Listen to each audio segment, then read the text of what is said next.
ఓం నమః శివాయ. ఓం నమో నారాయణాయ. నరదృష్టి నివారణ అక్షర తులాభార కాల భైరవాయ నమో నమః.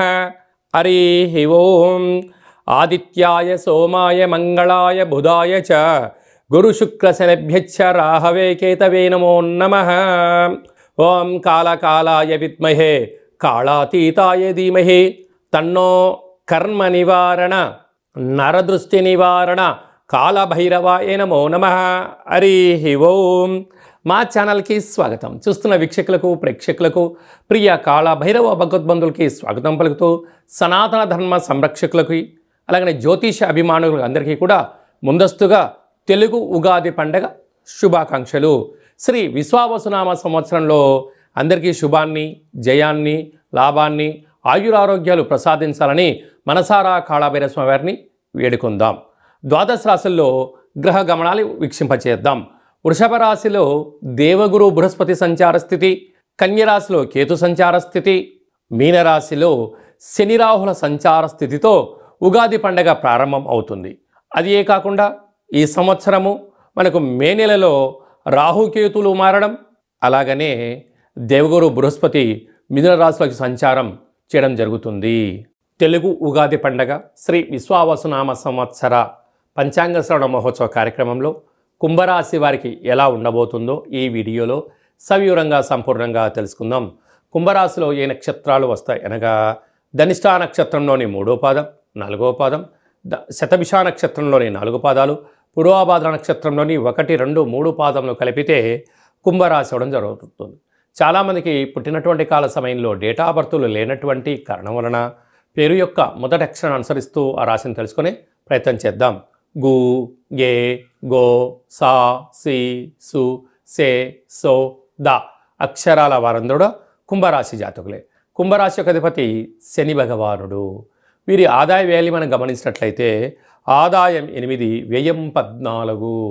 అనగా నష్టపోతున్న రాశులలో ఆర్థిక పరిస్థితి అనుకూలంగా లేని రాశుల్లో మరొకటి కుంభరాశి అని చెప్పి గమనించాలి. 14 రూపాయలు ఖర్చు పొంచి ఉంటే కేవలం 8 రూపాయలు మాత్రమే ఆదాయం ఉంటే 6 రూపాయలు అప్పు కాబోతున్నారు. కనుక ఒకవైపు ఏళ్లనాటి శని చివరార్ధ సంచార స్థితిలో ఉన్నప్పుడు అదే కాకుండా ఖర్చులకు కళ్యం వేయగలగాలి, కొంచెం శ్రమించే సమయం పెంచుకోగలగాలి, ఆధ్యాత్మికంగా ఉండాలి అని చెప్పి జ్యోతిర్విజ్ఞానం తెలియచేస్తుంది. అవమానమేడు రాజపూజ్యం అనేటువంటి కార్యక్రమంలో రాజపూజ్యం 7, అవమానం 5 ఉంది. కనుక మీ మాటకు చెల్లుబాటు అయ్యే కాలం ఆసనమైంది. కానీ ధనం లేని మాట కొంతకాలం మాత్రమే ఉంటుంది, ధనం కలిగినటువంటి మాట చరిత్ర కలుగుతుంది అని చెప్పి గమనించాలి. కనుక వీలైనంత వరకు పంచాయతీలకు, గొడవలకు, సలహాలకు, సూచనలకు దూరంగా ఉండడం ఉత్తమోత్తమంగా భావించగలగాలి. అదే కాకుండా 18 సంవత్సరాల తర్వాత కుంభరాశిలోకి రాహు భగవానుడు, 30 సంవత్సరాల తర్వాత శని భగవానుడు మీనరాశిలోకి, 12 సంవత్సరాల తర్వాత వృషభ రాశిలోకి సంతాన స్థానంలోకి దేవగురు బృహస్పతి, 18 సంవత్సరాల తర్వాత జ్ఞాన మోక్షకారకుడు అష్టమగ్రహకారకుడు కేతు భగవానుడు అష్టమంలోకి ప్రయాణం చేయడం వలన గ్రహ దోషం అధికంగా ఉండడం వలన, యోగం తక్కువగా ఉండడం వలన ఓర్పు, పట్టుదల, సహనం, సత్ప్రవర్తన, నియమ నిబద్ధత, సూర్య నమస్కారం, దానం అనేటువంటి కార్యక్రమాల్లో మీరు పాల్గొనడం వల్ల మంచి సమయం ఆసనం అవుతుంది. లేకపోతే ధనం పోవడం, పోలీస్ స్టేషన్లు, కోర్టు మెట్లు, ఈతి బాధలు, దీర్ఘకాలికమైన వ్యాధులు, మెంటల్ టెన్షన్తో అధికమైనటువంటి శత్రువులను మూట కట్టుకునే పని అధికంగా ఉంటుంది. అదే కాకుండా మీరు వీలైనంత వరకు ప్రతిరోజు స్నానం చేసి నవగ్రహ మంత్రాలు శ్లోకంని పారాయణం చేయడం, సూర్య నమస్కారం చేయడం, సూర్యుడి యొక్క ముద్రలు వేయడం, అలాగనే నవగ్రహ మూల మంత్రాలను వ్రాయడం, నవగ్రహ తులాభారంలో పాల్గొనడం వలన భగవంతుడి యొక్క ఆశీస్సులు కలిగి గ్రహదోషం తొలగి ఐశ్వర్యం మీ సొంతమవుతుంది. ఇన్ని వేల వీడియోలలో ఈ వీడియో మీరు చూస్తున్నారు అన్నట్లయితే నవగ్రహాల అక్షర తులాభార సేవ చేసే సమయం ఆసనమైంది, ఆ పూజలో పాల్గొనేటువంటి సమయం ఆసనమైందని చెప్పి గుర్తు పెట్టుకోగలగాలి. కనుక మీ అందరికీ మంచి కాలం కలగాలి అన్నట్లయితే నవగ్రహ అక్షర తులాభార కార్యక్రమంలో పాల్గొందాం, ఐశ్వర్యాన్ని సొంతం చేసుకుందాం, ఆనందాన్ని మనం వైపు తిప్పుకునే ప్రయత్నం చేయగలగాలంటే మనం వీలైనంత వరకు దానము, ధర్మము, స్నానము, పుష్కర స్నానము, సూర్య నమస్కారాలు చేయడం వలన హోటల్ వ్యాపారస్తులు, సాఫ్ట్వేర్ ఉద్యోగస్తులు, హార్డ్వేర్ ఉద్యోగస్తులు, సెన్సెక్స్ బిజినెస్ చేసేటువంటి వారందరూ, రియల్ ఎస్టేట్ రంగంలో ఉండబడిన వారు, పెట్రోల్ బంక్స్, ఆయిల్స్, ఇనుప సామాను బిజినెస్ చేసేవారు, వారందరికీ కూడా ఓపిక అవసరం అని చెప్పి గమనించాలి.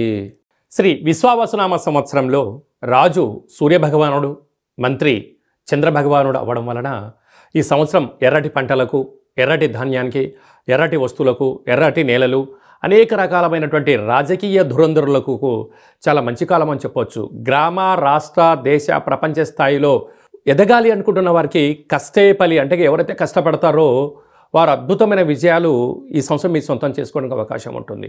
అదే కాకుండా ఎన్నడూ లేనటువంటి విధంగా ఈ సంవత్సరం మనకు షష్టగ్రహ కూటమి, అనగా రవి, చంద్రుడు, బుధుడు, శుక్రుడు, శని, రాహు గ్రహాలన్నీ కూడా మీనరాశిలోనే ఉండగా మనకు ఉగాది పండగ రావడం, ఉగాది పండగ ప్రారంభ మాసమంతను కూడా చతుర్గ్రహ కూటమితో సంచారం చేయడం, ఎన్నడూ లేనటువంటి విధంగా ఈ సంవత్సరంలో 4 పెద్ద గ్రహాలు మారడం, అంతనూ కూడా కష్టపడి పనిచేసేటువంటి వారికి, ధర్మబద్ధంగా న్యాయబద్ధంగా ఉండబడిన వారందరికీ ఈ సంవత్సరము జయహో అనేటువంటి విజయాలు మనందరి సొంతమవుతాయి. అది కాకుండా వీలైనంత వరకు భగవంతుడికి భక్తుడికి మధ్య అనుసంధానకర్త అయినటువంటి, అంటే వీలైనంత వరకు ఆధ్యాత్మిక చింతనగా ఉండడం, రోజు ఉతికిన వస్త్రాలు ధరింపచేయడం, మొక్కలకు నీరు పోయడం, సూర్య నమస్కారాలు ఎవరైతే చేస్తారో వారందరికీ కూడా వీలైనంత వరకు ఆరోగ్యము, మనశ్శాంతి ఉండే అవకాశాలు ఉంటాయి. అది కాకుండా అనేక సంవత్సరాలుగా విజయం కోసం పరితపిస్తున్న వారందరికీ కూడా ఒక భక్త ప్రహ్లాదుడిలాగా, ఒక నారాయణులాగా నిత్యం, అంటే మనకు నారద మహామునిలాగా నిత్యము దైవనామస్మరణ ఎలా చేస్తూ ఉంటారో మనము కూడా ఈ సంవత్సరం వీలైనంత వరకు ఆదివారం పూట, అంటే రాజు సూర్యుడు అవ్వడం వలన ప్రతి ఆదివారం పూట ఇలా ఒక పత్రంలో ఓం హ్రాం హ్రీం హ్రౌం సహ సూర్యాయ నమః అనేటువంటి మంత్రాన్ని ప్రతి ఆదివారం రోజు రాయడం, కుదిరితే రోజు రాయడం, కుదరలేదు 4 ఆదివారాల్లో ఏదో ఒక రోజు రాయడం, ఈ పత్రాలను మాకు పంపించినట్లయితే సూర్యగ్రహ భగవానునికి అక్షర తులాభార మహోత్సవ కార్యక్రమాన్ని ఏర్పాటు చేయడం జరిగింది. ముందు తులాభారము అనగానే మనము విద్యలో కానీ ఉద్యోగంలో కానీ విజయం సాధించినప్పుడు మనము షష్ఠపూర్తి కాల సమయంలో చాలా అరుదుగా చూస్తూ ఉంటాం. ఒకవైపు ధాన్యాన్ని, ఒకవైపు యజమానిని కూర్చోబెట్టి తులాభారం చేస్తూ ఉంటారు. కళౌ వెంకటనాయక అనే వెంకటేశ్వర స్వామి యొక్క దేవాలయంలో రూపాయి బిళ్ళలతో తులాభారం చేస్తారు. ఎందుకు? లక్ష్మీ కటాక్షం కోసం, 7 తరాలు కూర్చొని తిన్నా తరగనంత ఆస్తి ఐశ్వర్యం కోసం అక్కడ తులాభారం చేస్తూ ఉంటారు.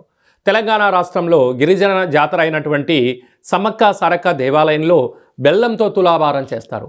ఎందుకు చేస్తారయ్య అంటే అమ్మవారి యొక్క ఆశీస్సుల కోసం. అందుకే మనం తెలంగాణలో బెల్లాన్ని బంగారం అని చెప్పుకుంటూ ఉంటాం. అలాగనే మధురలో కృష్ణ పరమాత్మునికి వెన్నతో తులాభారం చేస్తూ ఉంటారు. అయితే చూడండి, మార్వాడి చూడండి, చిన్న జీవనాన్ని ప్రారంభించి కొద్ది కాలం కాగానే వాళ్ళు అపార కుబేర సంపన్నులుగా జీవనాన్ని పొందుతూ ఉంటారు. ఈ విధంగా మన అందరికీ కూడా ఐశ్వర్యం కోసం, యోగం కోసం ప్రతి ఆదివారం పూట సూర్యుడికి, ప్రతి సోమవారం పూట చంద్రుడికి, మంగళవారం కుజుడికి, బుధవారం బుధ భగవానునికి, గురువారం